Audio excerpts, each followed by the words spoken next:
অস্ট্রেলিয়াকে হারিয়ে টেস্ট বিশ্বকাপে চ্যাম্পিয়ন বাবুমার দক্ষিণ আফ্রিকা। ২৭ বছরের খরা কাটিয়ে অবশেষে আইসিসি ট্রফি জিতলেন প্রোটিয়ারা। লর্ডসে এক কৃষ্ণাঙ্গ অধিনায়ক টেম্বা বাবুমার নেতৃত্বে বিশ্বকাপে জয় তুলে নেন মার্ক রামেরা।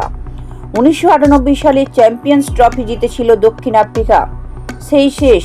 তারপর আবারও লর্ডসের এই জয়। টসে জিতে প্রথমে বোলিং করার সিদ্ধান্ত নেন প্রোটিয়া অধিনায়ক টেম্বা বাবুমা। প্রথম থেকে উইকেট হারাতে থাকেন অজিরা। রাবাডা এবং মার্কো জেনসনের দাপটে প্রথম ইনিংসে ২১২ রানে গুটিয়ে যায় অস্ট্রেলিয়া। বিউ ওয়েস্টবাস্টারের ৭২ এবং স্মিথের ৬৬ রানের সুবাদে এই রান তুলতে সক্ষম হয় অস্ট্রেলিয়া।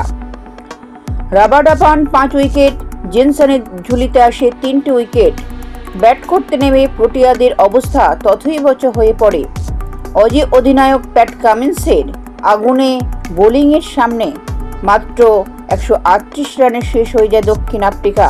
তবে দ্বিতীয় ইনিংসেও ভালো ব্যাট করতে পারেননি অজি ব্যাটাররা। ২০৭ রানে শেষ হয় তাদের ইনিংস। তবে দ্বিতীয় ইনিংসে আর একই ভুল করেনি দক্ষিণ আফ্রিকান ব্যাটাররা।